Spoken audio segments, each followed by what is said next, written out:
Welcome to the Raising Confident Girls podcast, your guide to raising strong, confident daughters. I'm Melissa Jones, the founder of Girls Positivity Club and a teacher for over 20 years. In a world where girls often feel overwhelmed, anxious, and confused, this podcast is your go-to space. As caregivers, we navigate challenges together. I founded Girls Positivity Club to provide a place where you belong and get the tools to face today's hurdles. Consider this your regular check-in with a trusted friend, offering insights and practical tips for meaningful conversations. I'm here to help you feel confident on this journey of raising a generation of empowered girls. Let's dive in and raise those confident girls together. Hi everybody, welcome back to Raising Confident Girls. I'm so happy you're here today. I am Melissa, your partner with supporting you and helping raise the most confident girls we can. And today's episode is all about bouncing back from rejection. That is a huge topic for girls, and especially as girls start to get older, but not only, it can also happen really young. And we're going to talk about how to use that to empower your daughters and help them work through the very hard thing of having some rejection. And before we get into it too deep, I just wanted to thank you for being here. As always, I always want to make sure that I thank you because I'm very grateful that you're taking the time to listen. And I love hearing from you. So if you ever have an idea for a topic and would like to send me a message, I really would appreciate it because it helps me talk about the things that are relevant to you and your girls. And the biggest compliment is to send the show to another parent or caregiver of a girl, because that is the mission of this show, is to give parents and caregivers as many tools and insights as possible to support them in that journey of helping raise a generation of confident girls. And having that as a resource, I know would have made such a huge difference for my mom to have someone to listen to and to get some different insight and ideas for how to approach different topics. So that would mean the world. And really, rejection, what I hear a lot from girls is, because this is a common thing that comes up, they may not call it rejection, but they'll call it like being left out, or they'll call it being ghosted or something like that. That feels like rejection. So a lot of times it is social, especially with girls, because there is something so powerful in belonging to a group. And that's why in Girls Positivity Club, we are so big on, one of our core beliefs is belonging. Because when I was growing up, I didn't feel that sense of belonging. I was in Girl Scouts, I was in sports, I was in activities, I tried all kinds of things, and I never truly felt like I belonged. I always felt kind of judged in those areas. And so that's why one of the reasons that the core value is belonging is because of that, is because I never want a girl to feel like they don't belong in Girls Positivity Club. I want to help them know that they do belong there and they are seen and heard and valued. And I know that's how you feel about your daughters or your nieces or whoever the girls are in your life, is you want to help them feel supported. And it's such a human need to feel seen. I even heard from a woman who follows our podcast and our Instagram of Girls Positivity Club. And she reached out to me and said, thank you for responding. A lot of times I'll send messages to people of shows I listen to or just people that I follow, and I never hear anything back. So that's really what our girls want too, is they want to be acknowledged. They want to feel seen. And when you think about picking partners in school, and I always will talk about these examples because it's so relatable to what your girls go through, is there is such a huge risk in having girls pick partners without having a conversation about exclusion. Another core value that we have is inclusion. And so we never want a girl to feel in Girls Positivity Club like she's being left out, she's being excluded, only certain people can sit here. It's never about that. And unfortunately, in the school setting, there are times when they have to pick partners, and there's always going to be people, and girls especially, who are the last to get picked. And that feels awful. I had a girl who I talked to a couple weeks ago, and she she's in eighth grade, and she hates it when they're asked to pair up because she is a more soft-spoken person. She feels like everybody already has planned who they're going to be partners with. And she even admitted when she's in a class with one of her friends, they have an understanding that if the teacher ever says pick a partner, they're always partners. So they've had that conversation ahead of time. And think about what that's like for girls who they go to a class and none of their friends are in their class. And these are all people who have friends in class. And there is this unspoken rule that you have like a safe partner. And as much as we encourage our girls to reach out to other people, and I highly recommend doing that, like saying, this is what I said to the girl, what if instead of waiting to be picked, you notice someone who's like you looking around and you take initiative and you go and ask to be her partner? What if you just pay attention to who in the class is kind of going to have a harder time picking a partner and be partners with that person? And there is also a risk in that because there can be a fear of judgment about who you're partners with, all that stuff. It's very complicated picking partners. And so that's why a lot of times I would just do the partners ahead of time and mix people up as much as possible, even though the kids hated it because they always wanted to be with the same people. And I always explain to them, and I do this in Girls Positivity Club too, there is a power in being with people you're comfortable with, and that feels great. There's also a power in being with new people and reaching out to new people and finding out about them and seeing what you have in common. And even if you're totally different, you can still be partners with someone different from you and gain something from it. So it's having those conversations. And again, I'm always going to say to have those open conversations in every episode because that's what we want, is that open dialogue with our girls. And another place that this comes up is in tryouts. Anytime there's a tryout, even when your daughter or your niece or whoever spends hours and hours and hours, there is a chance that she doesn't make the team that she wants. And that can feel like rejection too, not making something when you've put in the work. And I even think about the people who are performing at a high level, no matter what that is. There are times when they don't get the deal, or they don't get the partnership, or they don't get the spot on the team, even though they've been very good at it their whole life. For whatever reason, they don't make the cut. And I think even about people who use that as evidence to say that they're not good enough. I gave an example a couple episodes ago about me trying out for volleyball and me trying out for once. I only tried out one time and I didn't work at it anymore because I was so used to getting rejected that it just felt like another kind of slap in the face and way that I didn't fit in or I didn't belong. And that again is why I'm so passionate about equipping girls with the tools that they need to work through these hard things, because you're not going to always get it on the first try. And even though participation medals are good in theory, they actually aren't helping them work through any kind of rejection. And it doesn't mean I think that kids should be rejected in sports and things like that, but at the same time, we can't walk around with a bubble around them all the time and prevent them from any kind of rejection, even though that would be amazing. I would love for my girls to not ever be rejected in any way, or disappointed in any way. But it's really about empowering them to know how to work through those things.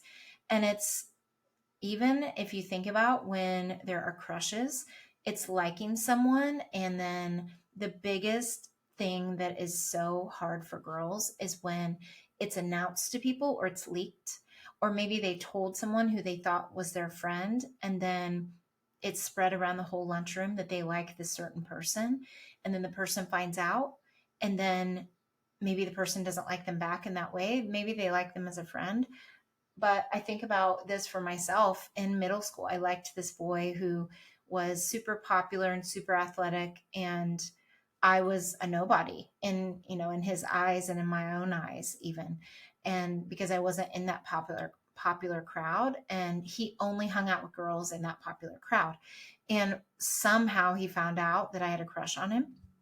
And it was devastating to me. And I still remember this moment in the lunchroom where I could tell that he knew, and they were all like talking about it, and they were looking over at me and laughing and then going back to their conversation. That's how it felt to me in that moment anyway. And that was rejection, and that was heartbreaking for me because I just wanted to be accepted so much. And I think that just for being myself. And I think that that's what we really all want, is just that acceptance. Not that everybody has to be our best friend, because that's something I had to really learn and work on, is like, it's okay if not everyone likes you. But it's really helping her work through different types of rejection that she might experience. And it's not about telling her ahead of time, but it's supporting her through it if it ever happens to her. And the problem is that the impact that rejection has on girls is it can really hurt their self-esteem and their sense of self-worth. And that's what we want to avoid. And so it could come out in friendship. They can feel rejected by a certain friend, which can make them feel left out. It can make them feel lonely. It can make them feel just that it can just impact that sense of belonging, especially if they're in a friend group and then a new friend joins, or the person in that friend group starts hanging out with someone else that's different. And then she's like, well, why are we not hanging out as much? And that feels like a rejection. So it doesn't necessarily mean that someone comes up to you and says, I don't want to be your friend anymore, or anything like that. It could just feel like a rejection to them in some way. It can also come out in academics. So this is especially true of high achieving girls who get a bad grade and then all of a sudden they think they're not smart enough, or that they're not good at that thing. And rejection in sports or hobbies. So like not making the team, losing a competition in some way and thinking that they're all of a sudden not as talented as they thought. It's I worked with a girl this week and she was telling me about an art project because she was really liking her art class. And I was like, well, tell me how art class is going. Are you still loving it, or what are you working on? And she's like, actually, I'm not loving it that much right now. And I said, well, tell me why. And she said, we had a choice of doing a project that was an easy type of realistic painting, or we could do the more challenging, which was realistic people. And she's like, I already know that I'm terrible at realistic people, so I picked the easy one. But the problem is it's too easy. And so I've been painting the same background for the last week and a half. I just keep putting more blue on top of the blue. I just keep messing with the background because I don't have anything else to do.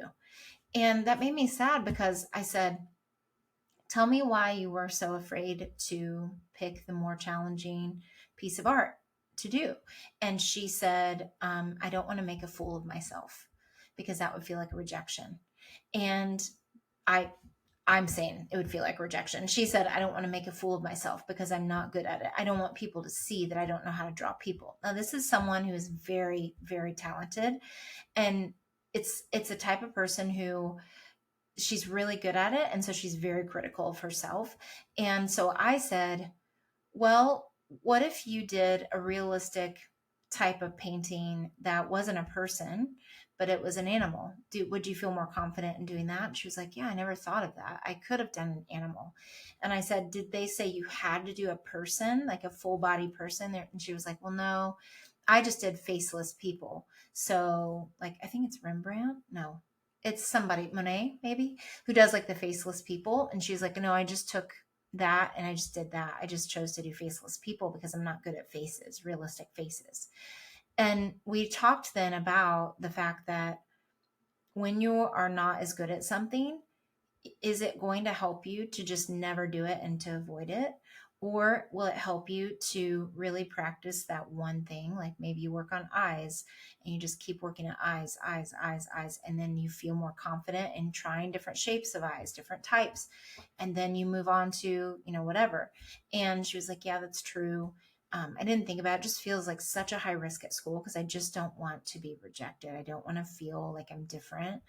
And she has a lot of anxiety in social situations. Like she doesn't want to be an outcast and she doesn't want to be rejected because she's had a lot of things socially. That she's a very nice girl and she's very talented, but she has a fear of being rejected with making friends. And then that can also spill into academics where she's like, well, I don't want to look like I don't know what I'm doing. So there's that I've talked about before, that spotlight effect that a lot of older kids feel like everyone's looking at them and everyone's analyzing everything they do. But in fact, that's not true. They're actually so concerned with themselves and how they're looking and what they're doing that they're not paying any attention to anyone else, but they feel like everyone sees it.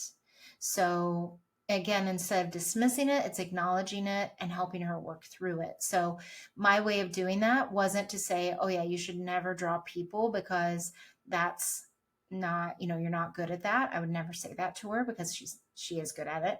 She just in her eyes isn't. It's all about that progress and me pushing her and nudging her. Like, how could you try it in a different way that would still be meeting the requirement, not be so easy? Because she's literally just been sitting there doing the same thing. And I also asked her, have you not reached out to the teacher? Like I said, in a very supportive way, but like it's also advocating for yourself and saying, hey, I just want to let you know that I feel like I chose too easy of an art project. Is there a way that I could add something to this, or how could I whatever, or is there something else I could work on because I feel like I've been finished and I want to improve, so could you maybe show me how to do this? And that's very risky for her. Like she was like, oh, I don't know if I could do that. But it's those baby steps and it's really planting the seeds. Like, okay, what's one tiny thing you could do to get you a little bit closer to feeling more confident in choosing a more challenging project? Because she's not growing at all from doing something easy, and she knows it. And we, like I said, we talked through it and everything, because I work with her one-on-one. But it's really common for this to come up, especially because their fear of rejection can make them hold back and do something so easy that they don't really love it, but they're afraid of making a fool of themselves, like she said, or making a mistake and everyone laughing, or just in some way not being accepted. And that feels like a huge risk and rejection for them. So here's what you can do. First of all, normalize it. We've talked about this before, and like normalizing things, it's really helping her see that everyone faces rejection. Everyone has this happen. It's sharing those stories from your own life. It's getting the point across in some way that is relatable to her, kind of like I did with talking about, well, what if you did an animal? Like you love animals. What if you could try drawing an animal face? Like, do you feel good about that? Oh, yeah, I do. So that's like nudging her into feeling like, okay, this is normal to feel this way. And just saying, do you think anyone else in the class picked the easier project because they were afraid of how it would look? And I'm sure she would say yes. Or saying, do you think anyone else on this team has ever missed a ball or tripped or this or that and felt embarrassed or struck out, or, felt like they didn't do as well as they wanted and it felt like a rejection? Like then they were maybe feeling like their friends didn't treat them the same or something like that. So it's giving different examples and noticing that everyone has these things that come up and that it's something to learn from, and it teaches you something every time. And you may say like, oh, my daughter might say, well, it teaches me not to do that again. And sometimes that's fair enough. But for her, especially in that art project, it's like, I don't want to choose the easy thing. Maybe I could figure out a different way to do the challenging one, or I could ask for help where it wouldn't feel like a rejection if I don't do well on it, and meaning that I'm not a good artist anymore, or trying that harder class or that harder book might feel like I don't think I'm good at it, and that can feel like a rejection. I think sometimes we think of rejection as like a person rejecting them, and that can be the case, but it can also be not doing well in something, and it can feel like they're not smart enough, as good as other people in certain things, and it can really start to affect their self-worth and self-esteem, which is what we don't want. The other thing you can do is encourage that growth mindset. I'm always going to talk about this, is learning from failure and seeing it as an opportunity to grow and improve and learn. So in that case, she's going to learn that the easy way out isn't always the way. And it's okay sometimes to choose an easier thing, but is it going to help her grow? And is it going to help her improve in some way? And it's really helping her see that it's okay if you ask a friend to hang out and they're too busy. Or the one thing I would hear a lot is parties, like birthday parties. Not being invited to a birthday party feels like a huge rejection. We would talk about this in the classroom with the girls. I would meet with them, and especially if I could tell there was some fallout from a birthday party that had happened, and some girls were like, I thought we were good friends. Like, why wasn't I invited? And the other girls were like, well, I can only invite two people. And I I was trying to think about who I would want to hang out with, and it doesn't mean I don't want to hang out with you. So sometimes it was having that conversation out loud and me saying, like, well, sometimes when you're doing a certain thing, it has a limit of people. Or maybe they hadn't hung out with this other person in a while and they really wanted to spend time with them on their birthday, or whatever the scenario would be. And the girls would actually openly talk about it and how it made them feel. And there was a lot of feeling of being left out or feeling like they weren't invited for a certain reason, like they'd done something wrong. And that actually wasn't always the case. Occasionally it would be like, well, I had to pick like my closest friends and we're not really that close. I mean, we are, but we're not. And that can hurt for sure. But it's really thinking through, okay, how could I improve the next time I have a party? How could I think about other people's feelings? How could I stand up for myself and say how I feel about not being invited, instead of just sitting back and just being quiet about it and making the friend either not ever know that they were upset by it, or avoiding it and doing like the silent treatment, and then that girl trying to figure out like, why is she mad at me? um and it's just saying like, okay, just be assertive and say, hey, it kind of hurt my feelings that I wasn't invited to your birthday party. And then having a conversation. Like, it's also teaching them how to have hard conversations in a supportive way, and not always solving it for them, because that can be the easiest thing to want to do, is to want to call that mom and find out. um, but it also is so powerful to help her have a voice in it and really own how she feels and say it, even though it might feel like a huge risk. It'll help her grow in a lot of ways and get good insight about it. And then it's supporting that emotional processing. So this is the third thing. So number one was normalizing rejection. Number two is encouraging that growth mindset. Number three is supporting emotional processing. So it's giving her the space to express her feelings, even if it doesn't feel like a big deal to you. It's validating and saying, I know that's important to you. I can see why you feel this way, even if you don't see how. Like, you can hopefully put yourself back at that age, because again, we see things as an adult view. And even though we try and think like our kids, it can seem like, oh, well, this isn't a big deal in the big scheme of life. But they're not there yet developmentally. Like, to them, this is a big deal. So it's not trying to rush her feelings either, like letting her feel it, letting her feel the disappointment, because that's normal. Every feeling is valid and we need to let them feel it, but also validate how she's feeling. It's really hard to blank. I know it's really hard to not be invited to a birthday party. I know it's really hard to paint the same section of an art project because you were afraid to try the hard thing. I know it's hard to like someone and then them not like you back, and whatever it would be. How are you feeling about it? And it's really asking her and giving her the space and the place to be able to safely share that with you without you jumping in with a lot of advice right away. And it's just letting her say all the things and biting your tongue, even though it's so hard. I know I'm there all the time.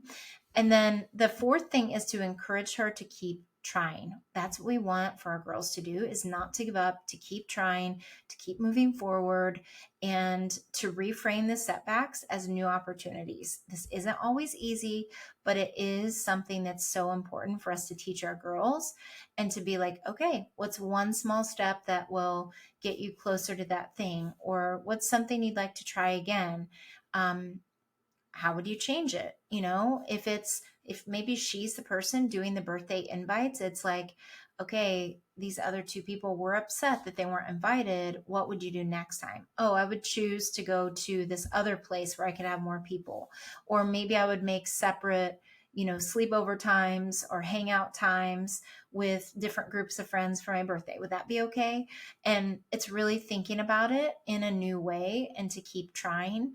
And it's really teaching her that trying is a strength, and it can also feel like the hardest thing, but it's so important to do. And then the fifth and final thing to encourage her to do when she's bouncing back from rejection is to help her strengthen her self-worth. So she is, valuable. It's telling her like your worthiness and like who you are does not only base itself on achievement, because there's so many people that achieve, and then they get to this certain place and it's like, now what? Now do I just keep going and keep doing more? And there's nothing wrong with achievement. However, showing her that she's valuable no matter how many birthday parties she gets invited to, no matter how perfect her people are that she draws, and pointing out those qualities that are so positive about her and reminding her of those things when you're having your open conversation. And that it doesn't matter, despite grades, despite popularity, that you are proud of her effort and that you see so many things that you love about her and reminding her, and then asking her the same. What's something you think you're really good at? Like, what are you proud of right now? Or what is something you love about yourself? And some girls feel uncomfortable thinking that way, so you can frame it in different ways. But I think the thing is, like, what is something you're proud of about yourself right now? Or what's something that you feel good about right now? Those are easier ways maybe to frame it. And then it's like, well, I love that about you, and I want you to feel that way too. And just having those conversations is so important, because it's going to build her sense of self-worth. It's going to build her confidence. It's going to help her see that she can get through anything and that she has support around her. She doesn't have to do things alone, that you are supporting her, and she has people and hopefully mentors and others in her life who are supporting her through these things, and that you love her just the way she is, whether she is good at these certain things or whether she has a certain number of friends or doesn't matter. You love her unconditionally, and you want her to know that everybody goes through rejection and it's normal and it's okay. It doesn't feel good, but it's okay, and that you're there to support her all the way through it. So I hope this was helpful. If you have other ideas or topics you'd like me to cover, please let me know at Girls Positivity Club. And until next time, keep going. You've got this, and I'm here for you anytime you need. If you would send this to another parent or caregiver of a girl that it could help, I would so appreciate it, because the more people who listen, the more positive impact that we can have on their lives. And I appreciate you, and I hope you have a great rest of your week. Bye-bye. Thanks for joining another empowering episode of the Raising Confident Girls podcast. Share today's insights with caregivers and friends, building beautiful relationships with strong girls. Hit subscribe so you never miss an episode. We're not just a podcast, we're a community. Follow Girls Positivity Club on social media for more empowering content on Instagram, Facebook, TikTok, and YouTube. This podcast empowers you, supporting incredible girls. Let's create strong, beautiful relationships with the girls in our lives. I appreciate you listening today. Stay confident, stay connected. Until next time, keep raising those confident girls. You've got this.